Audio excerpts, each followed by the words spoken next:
Hard to describe.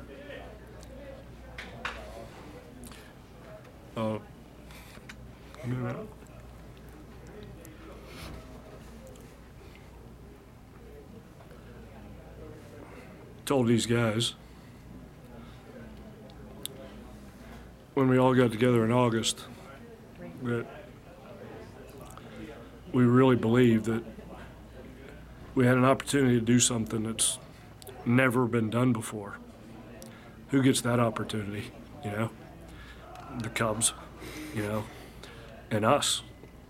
West Virginia's never received an at-large bid to the NCAA Tournament in 125 years of baseball. And when that opportunity like that presents itself, it just doesn't happen by accident. You gotta commit to it. You gotta take pride in it. You gotta work toward it. But first thing you gotta do is you gotta make a decision that you want to do it, and that's what this team did.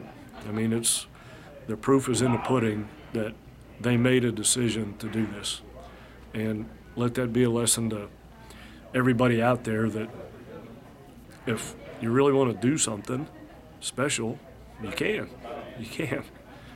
Just gotta make the decision and back it up with your actions, and that's what this team did. Super proud of them. Does this ease the disappointment last year? What happened last year? Yeah, this is a moment in time that these kids will never forget. The administration will never forget, the community probably, and Mountaineer fans everywhere. I don't know, I haven't been here the whole 125 years, but I can't imagine there's any better moment than this one right here, where you literally don't know as you sit there and watch that show if you're in, where you're going, who you're playing, the excitement that erupts out of that room when you see your name get called. It's a feeling that's really, really hard to duplicate. Think back to 13. Do you think it would take you this long? Did you really know what you were up against when you came here to this program? We knew it was going to be difficult, but Coach Matlock has been here one day less than I have. I've told people that before, and we knew this day was coming, but we were impatient, and we were teased, and in the last couple of years thought we had a chance to get in but didn't, which was frustrating.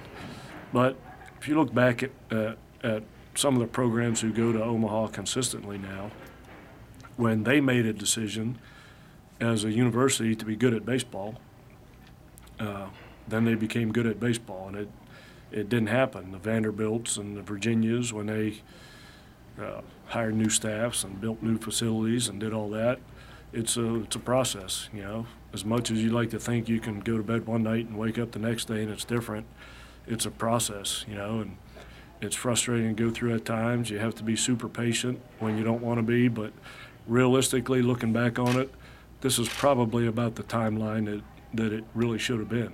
But I think we got so good so early that we kind of messed with that timeline a little bit. But realistically, in our fifth season, to come where we came from the year before we got here and joined the Big 12, looks like we're right on track. Compare this to Charleston Southern, your first one. Was it similar in the way you had to build your teams? Not really. This is a whole different level of baseball, having to beat the TCUs and the Texas Techs of the world on the road and in conference tournaments. And the way we had to do it this year was so difficult without Connor Dotson and Michael Grove and Carter Camp, Jake Potok, go up and down the list of injuries. When that happened, you're thinking, it's just getting harder. It's just getting harder. But when it gets harder, then next man up, and if you got a good team, then next man does step up, and those guys did, and everybody stuck with them and stayed behind them, and it's amazing. Only the people in our locker room really know what we go through to get here, but to know what we've gone through this year with this team is literally incredible to get where we are right now. Building from Charleston Southern, East Carolina to here, were they built differently, the way you constructed those teams, or are they similar? No, we had to jumping into the Big 12 right away. It changes things, and you can probably correct me if I'm wrong, but didn't make the Big East tournament, I don't think, the year before we came, and you're thinking, oh my goodness, what have we gotten into here?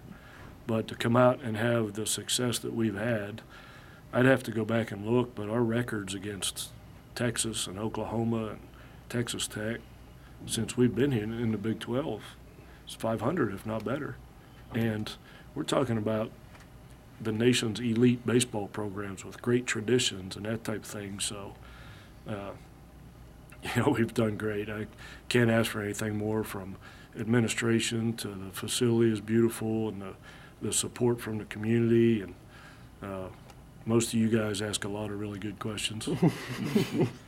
Man, you talked about the things you guys went through to get here. Will you talk a little bit about the character of this team and where it comes from, and also the role that the manager or coach or whatever you want to call yourself plays in developing that? I feel like I don't do much around here. I've got such great people around me.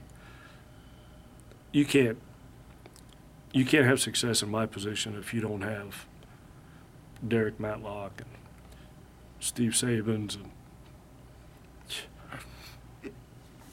Cody. The people around you are what makes you good, Ryan Tuntland, what that kid's done this year as a former player.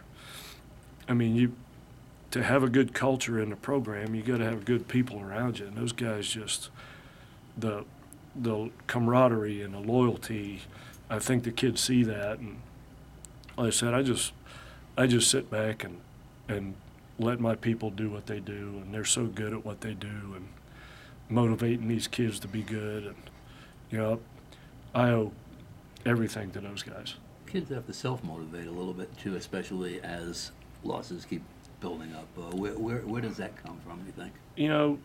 Kids can motivate themselves when you play the Texases and the Oklahomas. It's pretty easy to do as a kid, But when you play, the teams that aren't the marquee matchups, that's where the coaches come in. And if kids need motivating from coaches, that's what coaches do. And, last year I think we could have been in the same position if we wouldn't have lost some of those midweek games. And this year we feel like we addressed that and won the majority of our midweek games. We beat Marshall twice, we beat Pitt twice. We played really good in the midweeks, and I think that's why we're here right now. And again, that's a credit to the coaches and the players they bring in here and the depth we have on our team. If we don't have depth on this team, we're out recruiting right now. We're not even watching the show. And depth comes from those guys out on the road signing players and bringing good players in here. One of those midweek games was Maryland. To be taking them on as the first game in the tournament. Your recollection of that game and what kind of team you will be facing in the Terrapins?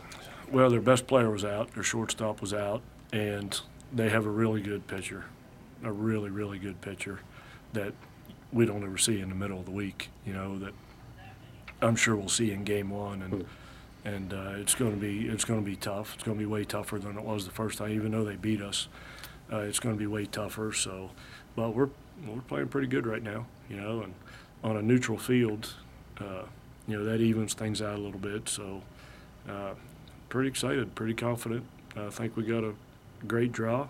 We're going to go down there and play with confidence. And I don't know if you heard me in there, but today's feel-good day to celebrate and enjoy what's happened to us. And when the clock strikes midnight tonight, it's time to get serious and go win a regional. I feel like BJ will be in a good